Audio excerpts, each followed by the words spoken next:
Hey everyone, Farmington Mayor Nate Duckett. Thank you for joining us today for another episode of the Mayor's Table. With me today is Farmington Chief of Police Steve Hebbe. We'll be talking about House Bill 4, the Roundhouse, and things happening here with law enforcement in the Four Corners.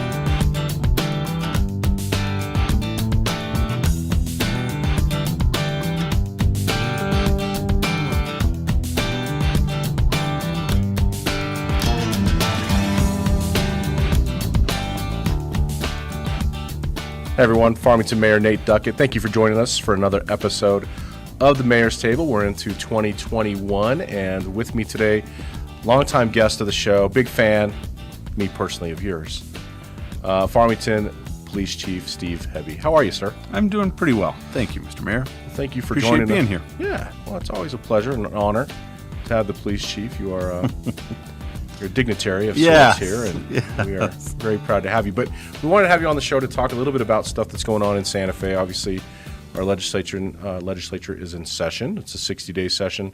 I don't know the bills I went through this morning. I mean, I don't know. It's like 500 bills or some unbelievable amount. But I know there's some specific ones that are very concerning to you, to public agencies all across this state. And I wanted to take a little bit of time to maybe talk about that and some other things that are happening here with our local law enforcement agencies. So thanks again for being here. But let's start with House Bill 4. This is one that's gotten a little bit of media to it for many different reasons. Kind of what are your takes and the highlights of that bill that are concerning to you? You know, HB4 was an answer to some of the protests we saw this summer. They focused heavy on qualified immunity and removing qualified immunity to hold bad actors, quote unquote, accountable by them personally being able to be sued. So that was the genesis of the idea. And where it is now from where it was is it is expanded greatly in some ways, and then it's gone a different direction, so it doesn't do what it says it was originally going to do. So it expanded in that it's not just police officers now. So it was police initially. Now it's any government official anywhere doing anything. So obviously the target of who could be sued under this in state court becomes massive. That's local, that's county, that's state government, any official doing anything. So not just aimed at the police now, but then it went a different direction this fall with the Civil Rights Commission. The Civil Rights Commission was legislated by the legislature in the special session that they should convene one. The governor appointed a task force together, called it the Civil Rights Commission, and they studied this issue during the fall. I testified in front of them. I think there were 9 members. I think their vote was 5-4 to go with qualified immunity. But what was clear to go with removing qualified immunity. I was going to say. But what was clear was they have now abandoned you're personally responsible. Now the city will pay for the lawsuit against the individual employee. Well, first of all, that's what qualified immunity is. Yes. You can only be sued, and the government is the one backing you in this, as long as you're functioning under the proper color of authority and the proper rules that you're supposed to in whatever field that you're in. So they now have essentially made it from the employee's perspective. Well, the government's still going to pay for it if I get sued. So there isn't personal accountability, right? So they took the idea that they were so militant about that we need to hold these bad actors personally accountable. They got rid of that, and then they said, hey, you know what? If we can do this to just the police, what if we expanded it and made it to every government official anywhere? And so you're hearing from boards on land boards and things like that in small towns across New Mexico that now realize, holy cow, we could be sued massively. And the cap now, they had no cap when this started, and they just introduced a substitute bill this last Monday that now is capped at over $2 million. So this will be a very, very difficult swallow for communities, especially smaller communities across New Mexico. And that's why you saw the Albuquerque Journal take out an editorial against it. Right. Well, I thought the editorial was very, very concisely written. And to the point that you made, the original House Bill 4, which is the Civil Rights Act, had no cap. Right. So, which if you consider the fact that we have a budget here in the city of Farmington, every year we have to make sure that that money goes towards the services for the public. Right. We of course account that there may be some lawsuits that need to be paid within that, but to have a no cap option gives you the nuclear option of what juries are awarding, and can be really dangerous. Right. And frankly could impact your ability to have insurance. Yes. I know that the Association of Counties here in the state obviously vehemently against this because they insure, I think 28 of the 33 counties. Right. The Municipal League also insures a lot of the municipalities. And from somebody who comes from the private side of insurance, we also insure public entities here. And our private companies are looking at it going, okay, well, we're paying really close attention because if New Mexico goes this way, it's going to change our ability to provide, well, the premiums are going to go up. I mean, that's just the bottom line. Oh, yeah. Albuquerque mayor he got a group of us together to talk about this, and really it came down to needing to reach out to those state electeds to explain, here's the realities of how this is going to work. Now, from the early parts of this, you had offered your services, and being as a chief, police chief, and having that kind of immediate knowledge and understanding of how these things, qualified immunity works, and really, in my mind, when the Civil Rights Commission got together, giving them a point of view of how Farmington has managed to transition its use of force policy. Because if you really want reform, what you're saying is we need to retrain our officers or have policies in place that protect people's rights more. Right. And in some ways, that is what our use of force policy changes accounted for back in 2015, whenever we kind of went that route. And it was certainly a tall hill to climb. I mean, I know there was a very difficult kind of transition period for that. But, Chief, I can tell you, in my opinion as mayor, it's put us in a much better situation as a local city who is ensuring that its police force is accountable to the public for their actions. It's opened up, I should say it's minimized potential lawsuits for use of force. Yes. So you offered that solution to them, and it was about policy, it was about training to the policy, and it was about holding officers accountable to the policy. Yes. As the means to get where we really need to go. So it's a proactive approach, as opposed to just saying you're going to now be able to sue everybody who's a public official. You can just sue them, and what was was not capped, now it's $2 million, and the statute of limitations on that, I believe, is 3 years. So you have a 3-year window to do that lawsuit. It just amazes me, though. I get so disappointed every time New Mexico approaches every problem with the opportunity for plaintiffs' attorneys to go make mega millions. Right. Mega millions. Of course, public officials and police officers, they need to be held accountable for people's civil rights, but there's also the Civil Rights Act of the United States government. Can't these things also be heard in court? Right. In federal court? These same types of cases? They can. It's not like the police aren't being sued, for cripe's sake.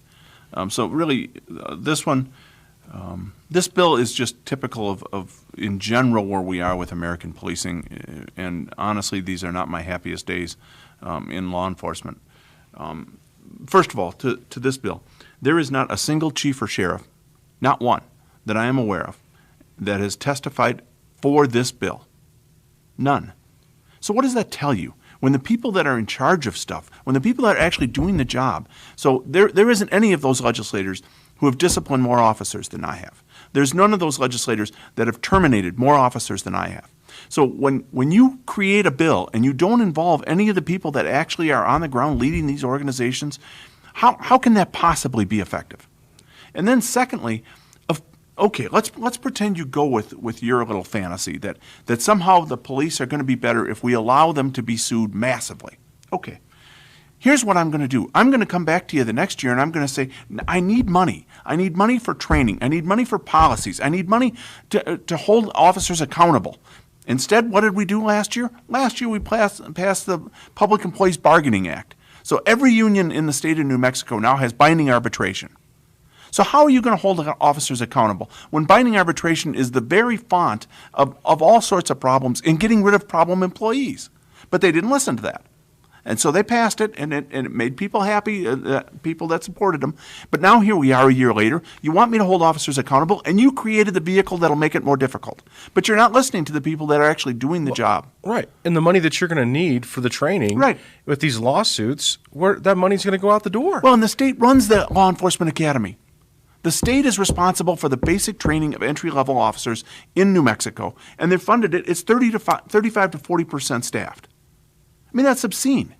That is their responsibility, and they are failing at it. And then they couple that with the Law Enforcement Academy also was the one responsible for decertifications. And they have a backlog of over 130 cases there. It's years. So don't talk to me about accountability when you're not doing your job first. But yeah, if we sue everybody, it'll be good to go. Right.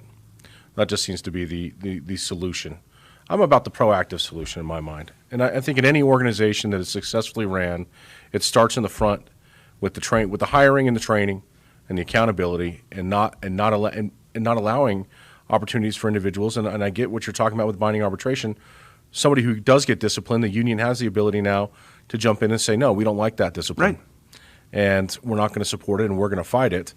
And there's some of these union cases are just they're mind-boggling to me, the minimum amount of discipline that may have happened. And anyways, that's a whole different subject. And all of this is with the backlash from the Floyd protests. And I get it. I do. We do have to do better. We are committed to that here. Yes, we did some things several years ago with our use of force, and we've continued to do things with our use of force review team that have positioned Farmington better. We obviously need to continue to push and to be a better agency. I absolutely get that. But about 5 days ago, we had an officer killed here in New Mexico. I mean, shot by a hardened felon with a long criminal history as he sat in his car. He's got 3 kids and another one on the way. And you just don't hear the conversation about the police officers that are putting their lives on the line. Here in Farmington, we had officers respond to a subject we knew was struggling with mental problems. We did our level best to de-escalate it. We just released that body cam footage. But he throws Molotov cocktails at our officers. Now, in 30 years of policing, I've never had that happen. I'm going to ask you that question. How often do you see a Molotov cocktail come into play here in the U.S.? So, when these legislators and even some of the activists, I ask them, how often have you had somebody throw a Molotov cocktail at you? How often have you had somebody shoot at you? Because it didn't go well for our New Mexico State Police the other day, and a Las Cruces officer is still on the mend from that incident. So at the same time that we're talking hard about more police accountability, we absolutely have to be recognizing the sacrifice that our men and women in blue are making every day. And I'm not talking about chiefs and sheriffs who are at the top of this thing and they're essentially just sitting around talking on TV shows. I'm talking about the officers that every day are responding to stuff like even Super Bowl Sunday. We had a subject who was shooting at occupied dwellings. Neighbors are calling us. Our officers respond out there on Super Bowl Sunday when everybody else is at home enjoying the Super Bowl. And they were able to talk him down. They left the scene briefly. When he went back in the house, they came back when he started shooting again. He's calling for the police to be called back to the scene. They do go back, and they're able to de-escalate him and get him out. But there is just not this recognition of, man, they did a great job there. But there is, every failure is magnified times 10, and we come up with 4 or 5 new bills to really rein in the police. And it's really painful to me personally to watch this. And I think too, Chief, if you're trying to recruit individuals into your profession, how do you do it? How do you do it? And New Mexico just continues to find its. And if you look at crime statistics for New Mexico, property crime statistics are very, very high. Yep. Because we basically try to decriminalize everything. You don't get to go to jail anymore for nonviolent crimes. We release you right back out on the street. Right. We've seen that happen. The issues that happens right here in our own city, certainly in the bigger cities, I can't imagine. But I hear about it. But if as a community or as a society we've decided we're gonna go soft on property crime, okay, I get that. But going soft on violent crime, and you can see the violent crime rate in New Mexico is high. We have a lot of it. Just last week, the day that officer was killed, he shot 2 officers. He injured other officers. There was another incident with a Deming police officer who got into a shooting. There was another incident where a New Mexico State police officer was dragged in a car off a traffic stop and was in the hospital with a fractured leg.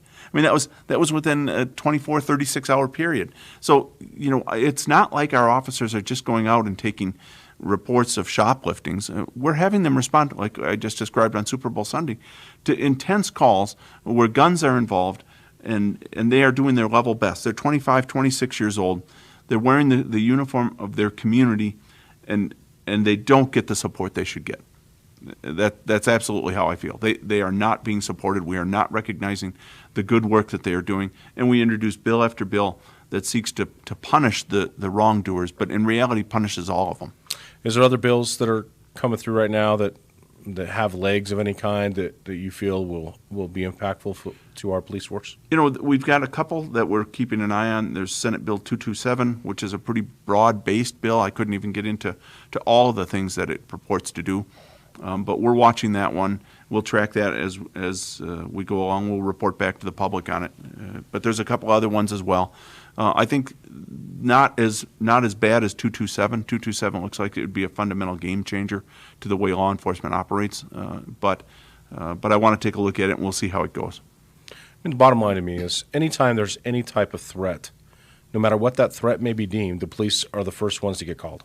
Yes. I mean, whatever it may be, honestly. And they're expected to show up in a timely fashion and deal with that individual's problems, no matter what it is. Right. It could be shoplifting. It could be somebody looks like a dangerous individual. It doesn't matter what it is.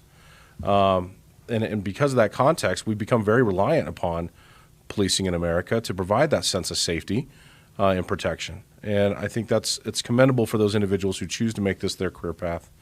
And I'm very thankful for the police force that we have here. And I believe most of San Juan County residents are. Yeah. I think they we value have strong support here. Very, very strong support. So we appreciate the job that you do. Anything else come up here recently with local law enforcement that we need to make our public aware of? I think what you just hit on is really the challenge that we face right now, and that's recruiting.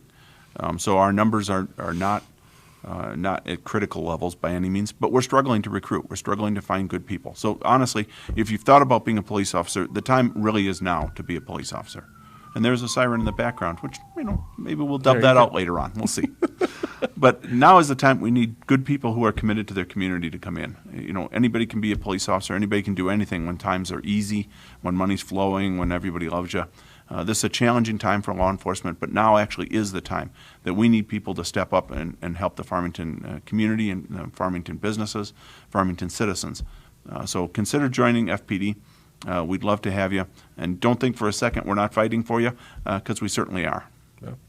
Well, Chief Hebbe, thank you for joining us today. You, sir. I know it's a highly emotional time right now as we're dealing with not the things best happening days. in Santa Fe.